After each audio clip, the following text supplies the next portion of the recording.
Fala, torcida vascaína, Felipe Tiru de volta na área para comentar esse terrível jogo de quarta-feira, Nova Iguaçu 2, Vasco 0. E eu avisei no pré-eleição de ontem para baixar as expectativas, que o jogo tinha tudo para ser bem murrinha, como de fato foi, né? Conseguiu ser pior ainda, né, do que eu projetei. Aquele meme do as nossas expectativas já estavam baixas, mas puta merda, vocês conseguiram ainda assim decepcionar a gente. Mas, cara, que nem eu falei, os indícios de que ia ser um jogo murrinha já estavam todos lá, né? O clássico no domingo, tá todo mundo pensando. A contusão do Paulinho no final de semana, acho que é mais uma coisa que impacta, né? O campo meio ruim, a arbitragem, mais uma vez, também foi desastrosa. Então, os caras do Nova Iguaçu batendo pra caramba. E aí, até que ponto, né? O jogador, ele vai querer devolver a pancada ou vai querer entrar duro e aí, de novo, se machucar, quem se machucou o Paulinho, ou então tomar um cartão amarelo, um cartão vermelho e ficar suspenso pro clássico, que é o jogo que todo mundo tá com a cabeça no lugar. Então, já era esperado que o time fosse entrar nessa preguicinha que a gente viu jogando, né? Ah, mas não é certo, porque o jogador tem que ser profissional, o jogador tem que jogar com vontade, com garra todas as partidas. Eu sei que na teoria deveria ser assim, mas na prática não é. Tem jogos em que você entra mais motivado, tem jogos que você entra mais desmotivado, entendeu? Então, e aí, cara, quando você entra desmotivado, quando você entra na preguicinha, que eu não gosto de falar, aí é muito difícil, Você tem que ter um time tecnicamente muito superior ao adversário, né? Um time que você joga fácil, né? Sem querer jogar você consegue ganhar, né? Aquela coisa do adulto jogando contra as crianças. Ou então, no mínimo, você tem que estar com um esquema tático muito azeitadinho para a coisa funcionar, né? E a gente não teve nenhuma dessas duas coisas. Eu acho que é aquilo que eu vinha falando também, né? O time do Vasco não é tecnicamente tão superior ao do Nova Iguaçu, principalmente o time reserva do Vasco, e ainda entrou na preguicinha. Então, assim, por mais que você tenha ressalvas ao Praxedes, por mais que você tenha ressalvas ao Zé Gabriel, eles jogam mais do que eles jogaram contra o Nova Iguaçu. Eles conseguem fazer bem mais do que eles fizeram, porque entraram na preguicinha, entendeu? Ou então, para pegar outros jogadores aí que a torcida leva mais em consideração, o Maicon entregou um gol para os caras lá, o próprio PH não fez uma grande atuação.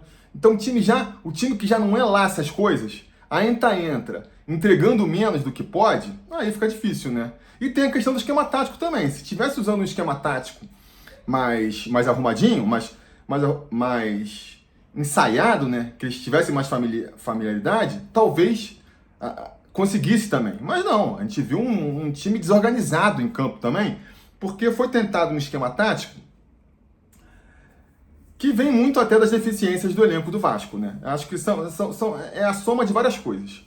Tem a questão, porque quando saiu a escalação, a gente até imaginou, né? Viu lá 4 atacantes, que o Serginho poderia fazer meio que tentando um teste de Paulinho, mas a formação em campo, o que a gente viu, na verdade, foi aquele esquema tático que o Ramon adora e que, cara, eu não consigo entender, não sei se com um elenco muito qualificado funciona, que é de jogar com 4 atacantes mesmo, né? Você joga no meio campo com 2 jogadores só, 2 pontas abertos e 2 atacantes lá na frente.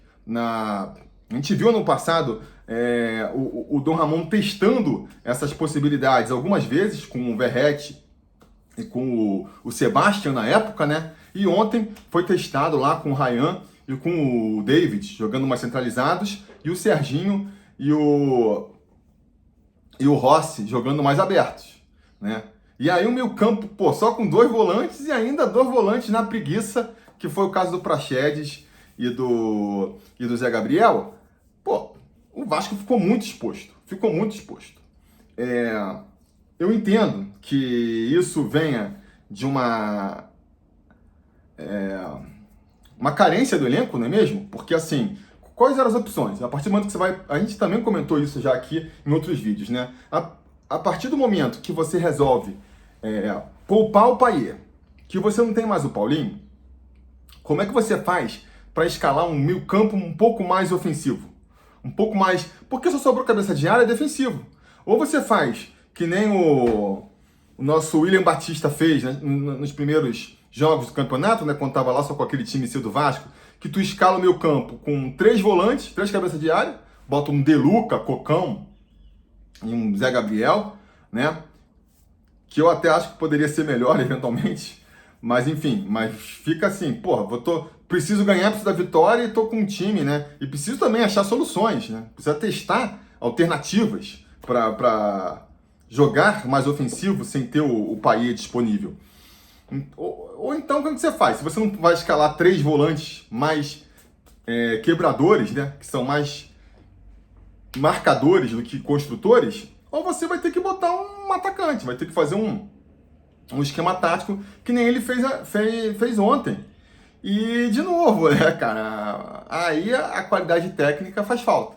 Serginho, Rossi, o Eric Marcos, que entra no segundo tempo, o próprio David, é pouco, né? Então, ficou um futebol muito abaixo.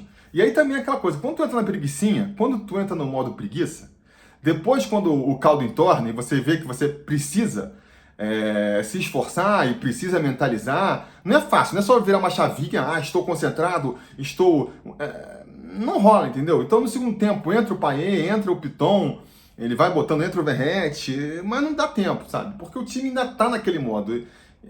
Não adianta. Se você entra no modo preguicinha, se você não se prepara, se você não se concentra durante o jogo para jogar aquela partida, depois que o caldo entorna, depois que tu vê, não dá, não vai ser suficiente para a gente vencer, não adianta que no desespero, de uma hora para outra, a coisa não clica e simplesmente está todo mundo ligado e está todo mundo motivado. Então a gente acaba perdendo uma partida que era muito importante, né? Eu também comentei isso na preleção, de como assim, esse é um jogo que ninguém queria jogar, um jogo mais para cumprir tabela, mas que tinha uma importância por conta dos pontos em disputa. Porque agora a gente vai entrar nessa reta final aí da primeira fase, precisando ganhar os clássicos, precisando ganhar todos os jogos, sob o risco da gente ficar fora da segunda fase do Campeonato Carioca, que eu acho importante, né? Se não tanto pelo título, que eu também gostaria de ver o Vasco vencendo aí esse campeonato estadual, por que não? No mínimo por conta dos testes, para a gente poder ter mais jogos contra equipes qualificadas, que são o Flamengo, Fluminense e o Botafogo, para a gente se testar e se preparar e ter a noção exata de como o time está para o início do Campeonato Brasileiro. Então, eu acho que o tempo da preguicinha acabou. Daqui para frente, principalmente dependendo do resultado contra o Flamengo, a gente vai precisar jogar todos os jogos com os titulares, jogando para valer, sob o risco da gente ficar fora da fase final do Carioca, que seria um problema tanto pela preparação, quanto aí pelo humor da torcida, que vai ficar, já tá bravo, vai ficar ainda mais, né? Então aqui, tô justificando, tô passando pano para a atuação do... Não tô justificando, tô meio que explicando. De novo, o fato de eu já ter falado antes do jogo até, que não era para esperar grande coisa dessa partida, mostra que eu não tô querendo ali depois ser um engenheiro de obra ponta e explicar depois do que aconteceu. Mas a gente tem que ficar preocupado, então isso não significa que tá tudo bem. Não, então tá tudo bem, foi só porque eles entraram sem vontade, não. Tem vários pontos que a gente já sabia também e que são reforçados por essa partida de ontem, né? Não é esse clima aí também, aqueles exageros das redes sociais. Entrou aí ontem na rede social um clima de tá tudo errado, nada tá funcionando, o ano está perdido e, cara, não é por aí. Insisto, esse tipo de jogo no estadual sempre tem, vai ter ano que vem de novo, mas existem certos... Não diria que são alertas, porque são obviedades que já estavam claras pra gente antes, né? Que é principalmente a questão do setor ofensivo do Vasco. Defensivamente, por mais que a gente tenha dado um mole aí nas últimas partidas, tanto nessa quanto na anterior contra o Bangu, né? Ontem contra o Nova Iguaçu, pô, os dois gols foram... O primeiro gol, uma falha individual do Maicon, principalmente, ali, com a bola nos pés, tentou sair, podia ter dado chutão, podia ter recuado pro goleiro, resolveu, sei lá, dar um toque meio bizarro pra frente, entregou no pé do atacante do Nova Iguaçu. Quanto o segundo gol também no final, pô, os caras vieram tabelando, que nem queriam pela defesa do Vasco. Linha de passe 1-2, 1-2, já entraram dentro do... Saiu na cara do Léo Jardim. Tava faltando no mínimo pegada ali, né? E também, a gente sabe, né? No jogo contra o Nova Iguaçu você vai ver os gols. O primeiro foi um frango do Léo Jardim. O segundo, o time estava todo espalhado lá também. Apesar disso, eu estou confiante de que a defesa do Vasco, acredito que o Léo Jardim tem tudo para fazer um bom ano que nem fez no ano passado. A nossa linha defensiva ali, a gente tem várias opções de zagueiro. Se um tiver mal, tem outro para colocar. As laterais também estão mais ou menos sob controle. Se a gente principalmente quiser fazer uma lateral mais defensiva, pode botar o Léo de zagueiro por um lado, você pode botar o Rojas de lateral pelo outro. Então, defensivamente estou tranquilo. Agora, ofensivamente, a gente tem um problema. Porque a gente já via essa falta de peças mesmo para o ataque no ano passado, né? A gente viu no final, na reta final, como às vezes os jogadores estavam ficando desgastados, o time titular. O Paulinho é um exemplo bem claro. O próprio Verratti dá para botar. O time ia ficando cansado e você tinha que botar o jogador cansado mesmo, ou fora de forma não, mas ou numa má fase, porque o que você vai fazer? Não tinha substituto. Então, mesmo com o jogador cansado, meio que em má fase, você machucado, indo pro sacrifício, tinha que ser ele, porque a gente tinha um time titular e não tinha reserva. E para esse ano, a gente não só não se reforçou nesse sentido, como até agora a gente se enfraqueceu. No começo do ano, a gente exaltou aqui a manutenção do elenco, que a gente, né, conseguiu manter o elenco do ano passado praticamente todo, principalmente dos titulares. Então podia, a partir daí, dar um salto, né, um passo além, subir um degrau para qualificar o time. Só que de lá para cá, a gente perdeu um monte de peça. De lá para cá, a gente vendeu o Peck. De lá para cá, a gente vendeu o Marlon. E de lá para cá, a gente perdeu o Peck, né? Só para ficar ali nos titulares, nos jogadores que a gente entra. Perdeu o Peck, não. Falei, a gente perdeu o Peck, perdeu o Marlon e perdeu o Paulinho contundido. É o que eu queria falar. Só para ficar entre os titulares. E não trouxe ninguém. Tem aí o Adson, que a gente vai ver como é que ele vai estrear. Quanto mais tempo passa que o Adson não entra, mais aumenta a expectativa de que, cara, esse cara vai ter que entrar e vai ter que fazer o que acontecer. Porque é aquela coisa, a gente perdeu opção no elenco também, porque a gente dispensou o Alex Teixeira, dispensou o Figueiredo, dispensou o Sebastian, o Orediano não quer mais jogar, então foi afastado do time. E o que a gente trouxe para esse elenco aí, para ser como é que fala? Composição de elenco? Trouxe o David, que para mim vem claramente para ser composição de elenco, até já comentei por aqui, né? Pela forma da contratação, vem por empréstimo, com metas, não sei o que lá, claramente mostra a contratação do David, que é um jogador que a comissão técnica não tem muita segurança do que ele pode entregar. O contrário do Adson, repito, que pagou uma bala nele ali, pode até ser que não funcione, pode ser até um erro de avaliação, mas ele vem vem com uma certeza, não com uma aposta, né? Para mim, pelo que pagou nele, ele vem para ser o titular do time. E mesmo que ele jogue bem, a gente ainda fica curto em relação ao anterior, porque a gente perdeu o Peck e trouxe o Adson. Beleza, meio que equilibrou ali. Mas a gente perdeu o Paulinho e não tem ninguém. E a gente perdeu também o Marlon, que seria o substituto natural do Paulinho, e não tem ninguém. E agora a gente não tem no elenco um jogador que tem essa característica, né, de poder fazer o meio campo ali, mais marcador, e também ajudar no ataque.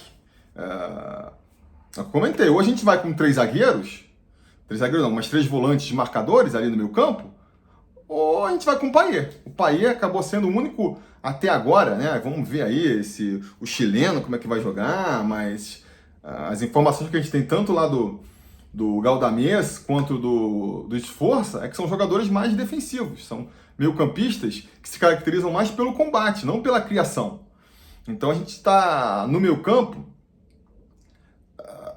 dependente do Payet. E no ataque também, porque, né, perdemos o Peck, vamos ver como é que é o Adson aí, o Verratti. Se não tiver ninguém municiando ele, não funciona, né? E a gente fica muito dependente, a gente viu isso ano passado já e continua vendo esse ano, fora a criatividade do Payet no meio campo ali, das laterais, do Piton cruzando, do PH cruzando pelo outro lado, aquela bola só na área, pouco, né? Pouco. Então, o aviso que fica, mas de novo assim, não é nem que esse jogo reforçou, escancarou, é uma coisa que a gente já sabia, precisa reforçar o ataque.